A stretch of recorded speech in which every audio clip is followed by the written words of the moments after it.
Everyone, Hindi की कक्षा में आप सबका स्वागत है।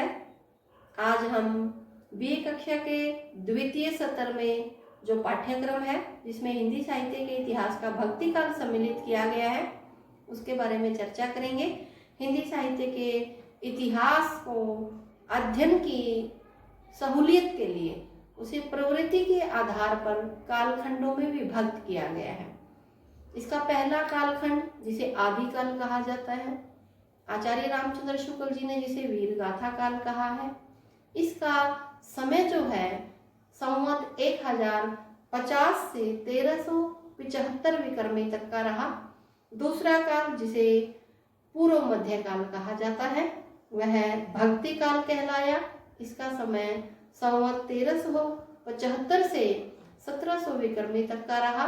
और तीसरा काल जिसे उत्तर मध्य काल और दूसरा नाम इसे रीतिकाल के नाम से भी पुकारा जाता है, इसका समय संवत 1700 से 1900 विक्रमी तक का रहा। चौथा काल जिसे आधुनिक काल कहा जाता है, इसका दूसरा नाम गद्य काल भी है क्योंकि इस काल में गद्य की रचना ज्यादा हुई।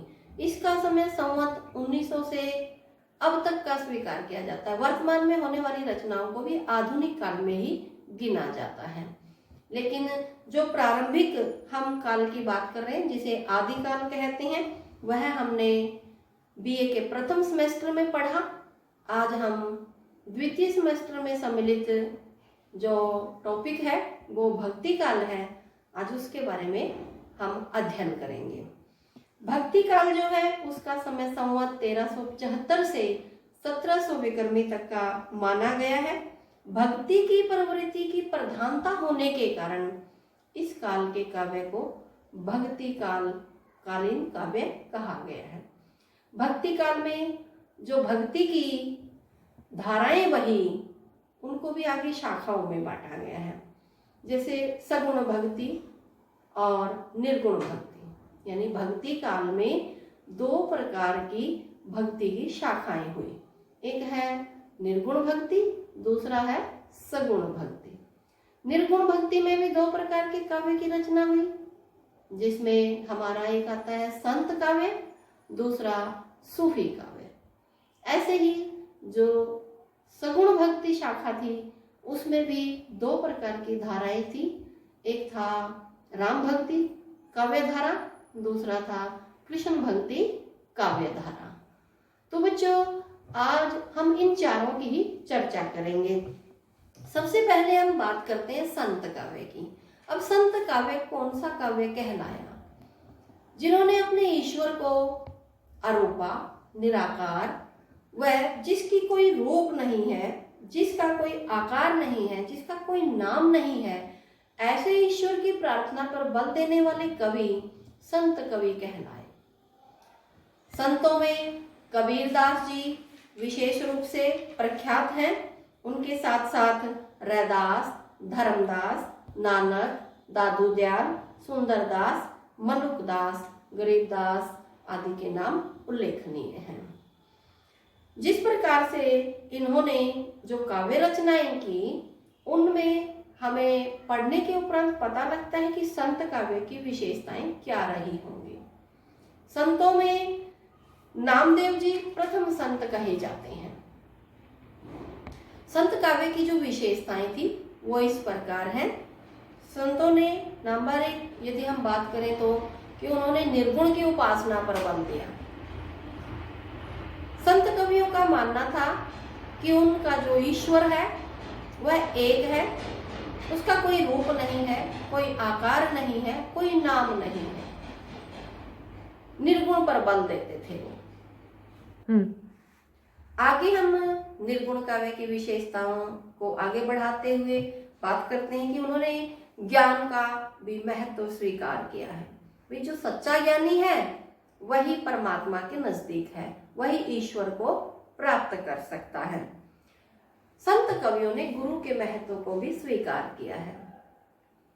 एक दोहा जो कबीरदास जी का बहुत ही प्रसिद्ध है, जिसे गुरु शिष्य के स्थान को बताते हुए, गुरु और शिष्य के महत्व को बताते हुए, या शिष्य ने गुरु के महत्व को बताते हुए इस प्रकार के दोहे को उच्चरित भी किया जाता है। गुरु गोविंद दो खड़े, काके लागू पाए, बलिहारी गुरु आपके, जिन गोविंद दियो बताए। क्या कहा है? कबीरदास जी कहते हैं कि गोविंद और गुरु मेरे सामने खड़े हो तो दोनों में से कौन बड़ा है? जो साधक है, जो भक्त है, जो शिष्य है, वो कहता है कि मेरे लिए भगवान से भी बड़ा मेरा गुरु है। क्यों बड़ा है गुरु? क्योंकि भगवान से मिलाने वाला मेरा गुरु ही तो है। अर्थात सच्चे ज्ञान की प्राप्ति जो है वो प्रभु को पाने के समान है। और सच्चा ज्ञान मुझे कहाँ से प्राप्त हुआ? अपने गुरु से प्राप्त हुआ है। इसलिए गुरु का स्थान गोविंद से भी बड़ा बताया गया है। संत कवियों ने आडंबरों का भी विरोध किया है। यहाँ तक कि कबीरदास जी खास फेमस रहे हैं और मेरे भी प्रिय कवि हैं। उन्होंने धर्म पर भी, धर्म के आडंबरों पर विश्वास नहीं किया कभी। इस पर व्यंग करते हुए उन्होंने कहा है, कांकर पाथर जोड़ी के मस्जिद लई बनाए, ता पर चढ़ मुल्ला बांग दे, क्या बहरा हुआ खुदाए। क्या कहते हैं कबीरदास जी? कि हर प्रकार से कंकर पत्थर ये सब जोड़ करके, सब इकट्ठा करके मस्जिद का निर्माण कर लिया है या मंदिरों का निर्माण कर लिया है। वो हिंदुओं को भी नहीं बख्शते हैं, केवल मुस्लिमों की बात नहीं है, हिंदुओं को भी नहीं बख्शते हैं कबीरदास जी। उन पर भी व्यंग्य करते हैं, कटाक्ष करते हैं। तो मुसलमानों के जो कटाक्ष किया मस्जिद को लेकर के, जो मुस्लिम लोग हैं अपनी मस्जिद में अजान करते समय जो बांग लगाते हैं, आवाज लगाते हैं, उसके लिए उन्होंने कहा कि इतनी ऊंची आवाज में आप अपने अल्लाह को, अपने ईश्वर को याद कर रहे हो, क्या खुदा बहरा हो गया है क्या? तो इस तरह से ये बाह्य आडंबरों में विश्वास नहीं करते थे। अगली यदि विशेषता की बात करें तो संत काव्य जो है रहस्यवादी काव्य है। रहस्यवाद यानी आत्मा और परमात्मा के विषय में इन्होंने लिखा है। परमात्मा, जब इनके परमात्मा कहीं रूपवान नहीं है, उनका कोई आकार नहीं है, तो इसलिए इन्होंने कहा कि परमात्मा तो आत्मा में ही निवास करते हैं। वर्ण व्यवस्था का भी इन्होंने विरोध किया है।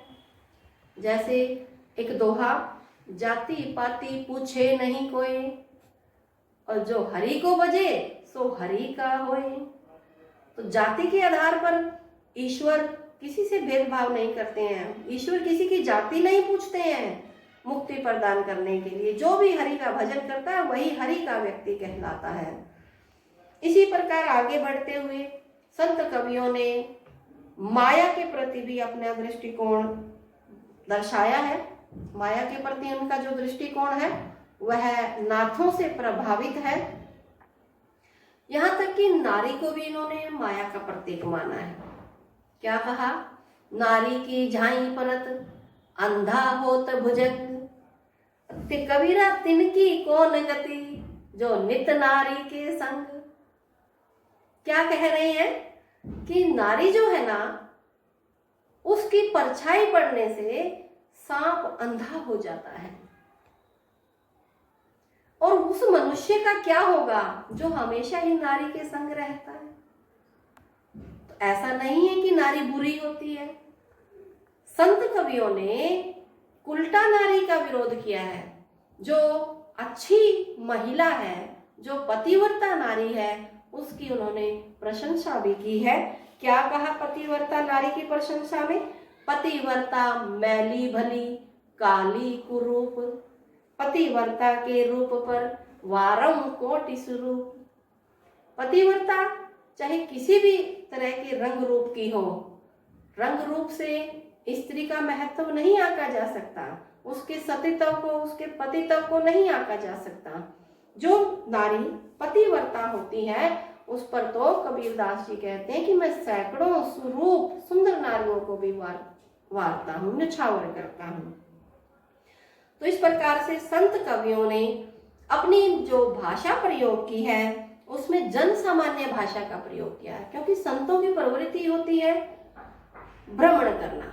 तो वो सभी स्थानों पर घूमते हैं और जहाँ भी जाते हैं तो वहाँ की भाषा का प्रभाव उन पर पड़ता है। इसीलिए विभिन्न प्रदेशों की भाषाओं के शब्दों का प्रयोग इनके काव्य में हुआ है। यहाँ तक कि हजारी प्रसाद जी ने तो कबीरदास जी के लिए तो कहा है कि ये तो वाणी के डिक्टेटर हैं। इन्होंने तो अगर सीधे सीधे बना तो सीधे सीधे, अन्यथा वाणी को, भाषा को दरेरा दे करके प्रयोग कर लिया है। तो इनकी जो भाषा है वो सधुकड़ी भाषा कहलाती है, या इसे खिचड़ी भाषा भी कहा जाता है। संत काव्य के साथ साथ दूसरा जो भाग था वो है सूफी काव्य। सूफी फारसी भाषा का शब्द है। इस शब्द की उत्पत्ति कई शब्दों से मानी जाती है। ऐसा भी कहा जाता है कि ये संत मक्का मदीना के सामने चबूतरे पर बैठ करके अल्लाह का स्मरण करते थे, इसलिए इनको सूफी कहा जाता है। और सूफी शब्द के जो अर्थ हैं, सूफी फारसी भाषा का शब्द है। इस शब्द की उत्पत्ति कई शब्दों से मानी जाती है। प्रथम यदि हम कहें तो सफ का अर्थ है प्रथम पंक्ति, और दूसरा यदि सफा लें तो सफा का अर्थ है पवित्र, और यदि सूफा से लें तो सूफा का अर्थ है चबूतरा। ऐसा भी कहा जाता है कि संत मक्का मदीना के सामने चबूतरे पर बैठकर अल्लाह का स्मरण करते थे, और इन सूफियों में से, वो सूफी कहलाए, इन सूफियों में से जिन्होंने हिंदी में कविता रचना शुरू की तो वो सूफी कवि कहलाए। सूफी कवियों में मुल्ला दाऊद, मंझन, कुतुबन, कासिम साहा, उस्मान, शेख नबी आदि आते हैं। मलिक मोहम्मद जायसी तो इस काव्य के प्रतिनिधि कवि माने जाते हैं। जो सूफी काव्य की विशेषताएं हैं, सबसे पहले हम बात करेंगे काव्य रूप की। ये कविताएं प्रबंध काव्य शैली में लिखी गई हैं, परंतु ऐसा नहीं कि सारा ही काव्य रचना प्रबंध काव्य रचना थी, मुक्तक काव्य भी लिखा गया। दूसरा, चरित्र चित्रण। सूफी काव्य में नायक और नायिकाओं के जीवन, उन का वर्णन करने के लिए सूफी काव्य की दूसरी विशेषता चरित्र चित्रण। प्रेम काव्यों में नायक नायिकाओं के जीवन, उनके सभी अंगों का जो वर्णन है, वहां तक सूफी कवियों ने किया है जहां तक प्रेम प्रसंगों में वो उसकी अभिव्यक्ति कर सकते थे। इनका चरित्र चित्रण भारतीय वातावरण और परंपराओं के अनुकूल है। वस्तु वर्णन। क्या है वस्तु वर्णन? वस्तु वर्णन का मतलब है प्रकृति के विभिन्न उपादानों और पात्रों के विभिन्न क्रियाकलापों से है। सूफी कवियों ने वस्तु वर्णन की परिपाटी का निर्वाह करते हुए वन, नदी, पर्वत, चांद, सितारे, इन सब का वर्णन किया है। प्रेम व्यंजना। सूफी कवियों का मुख्य जो उद्देश्य था, प्रतिपाद्य था, वह प्रेम काव्य लिखना ही था। प्रेम के वियोग पक्ष को इन्होंने अधिक महत्व दिया है। विरह व्यथा का वर्णन करते हुए उन्होंने 12 मास का भी वर्णन किया है। हिंदू संस्कृति का उद्घाटन।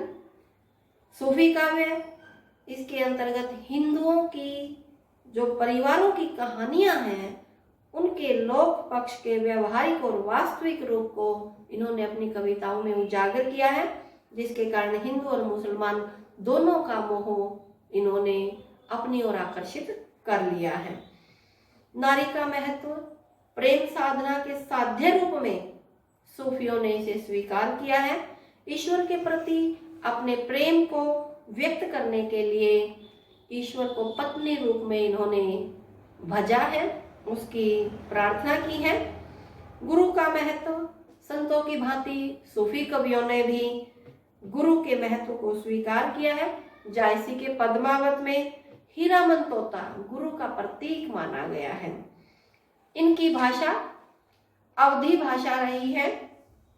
दोहा, सोरठा, सवैया और बरवई छंद जो हैं, इन्होंने अपने काव्य में प्रयुक्त किए हैं।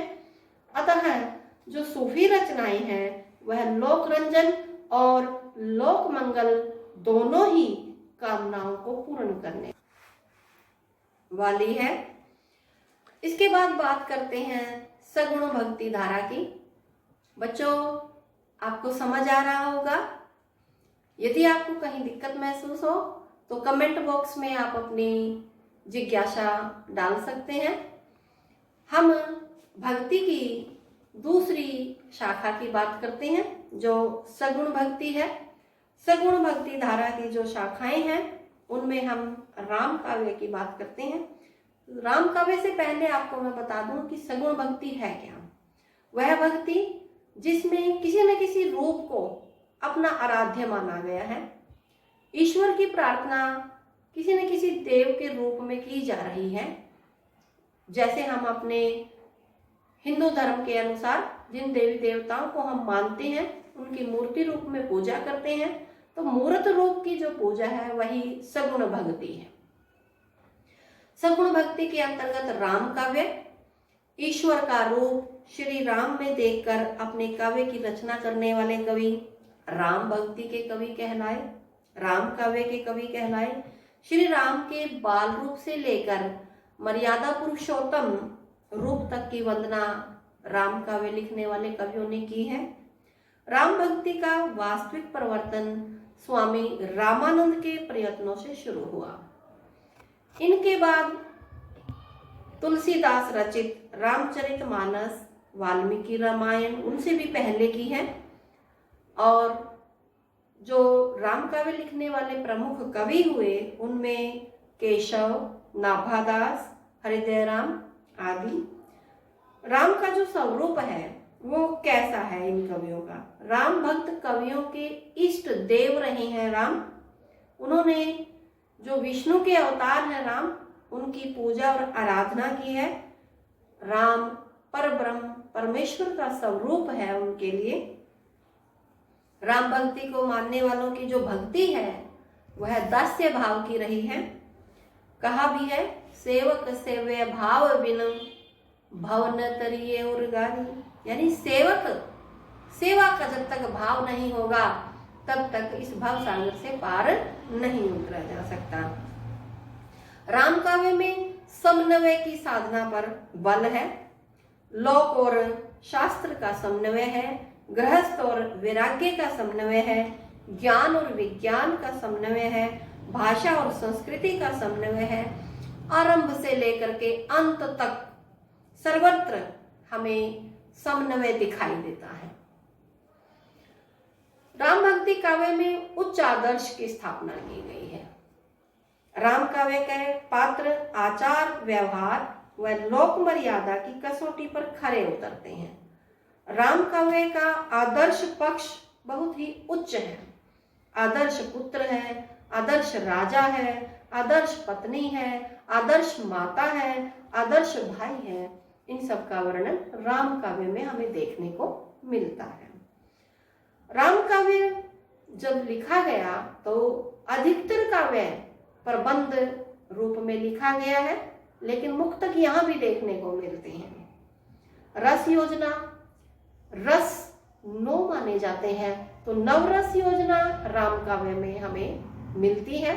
9 के 9 रसों का प्रयोग है। छंद और अलंकार, दोहा और चौपाई छंद जो है मुख्य रहे हैं, इनके प्रिय छंद रहे हैं, लेकिन इसके अतिरिक्त सवैया, सोरठा, बरवई, छप्पे, कवित इनका भी प्रयोग काव्य में हुआ है। राम काव्य लिखने वाले जो भी कवि हुए उनकी भाषा अवधी भाषा रही है।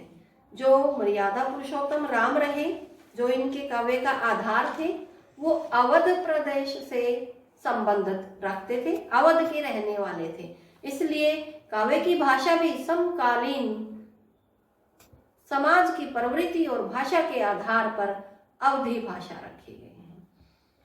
ये दूसरे की बात करें, जो सगुण भक्ति की दूसरी काव्य धारा थी वो थी कृष्ण भक्ति काव्य धारा।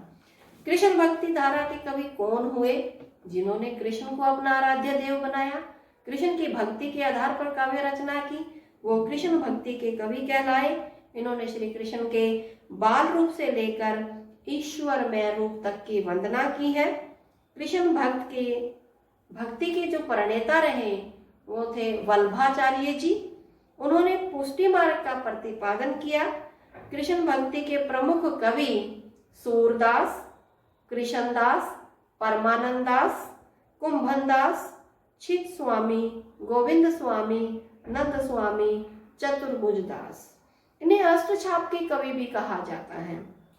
विशेषताएं इनकी, कृष्ण काव्य की जो विशेषताएं हैं, लीला गान किया है इन्होंने। श्री कृष्ण की लीला का गान पदों में किया है। लोक रंजन कृष्ण की रूप का वर्णन किया है। इस गान का मुख्य उद्देश्य भक्ति के आध्यात्मिक पक्ष की व्यंजना करना था।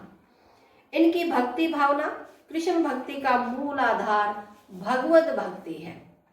इस धारा के काव्य में वात्सल्य, दास्य, सख्य व माधुर्य भाव की भक्ति के दर्शन होते हैं। इन कवियों ने सगुण भक्ति पर बल देते हुए निर्गुण भक्ति का हर स्थान पर खंडन किया है। सूरदास जी तो यहाँ तक कहते हैं, अविगत गति कछु कहत न आवई, रूप रेख गुण जाति जुगति बिनो, निरालंब मन चक्रावत धावई। क्या कहा कि जो देव जिसकी गति का ही हमें नहीं पता है, वो कहाँ है, कहाँ रहता है, उसके रूप का हमें नहीं पता, उसके गुणों का हमें नहीं पता, उसकी जाति नहीं पता, हमें वो युक्ति भी नहीं पता जिसके माध्यम से हम उस देव को प्राप्त कर सकें, तो उस देव को भजने के लिए, उस देव को पाने के लिए हम इधर उधर भटक करके कहाँ जाएं, उस निराकार भगवान को कहाँ ढूंढें। तो इसलिए निराकार भक्ति का इन्होंने खंडन किया है। भ्रमर गीत वर्णन। कृष्ण के वियोग में पीड़ित गोपियां उद्धव को खरी खरी सुनाने के उद्देश्य से एक भंवरे के माध्यम से संबोधित कर अपने मन के भाव को प्रकट करती हैं। हिंदी में यह परंपरा भ्रमर गीत के नाम से प्रसिद्ध हुई। बहुत से कवियों ने भंवरे को माध्यम बना करके भ्रमर गीत लिखे हैं, श्री कृष्ण जी को उलाहने दिए हैं उद्धव के माध्यम से।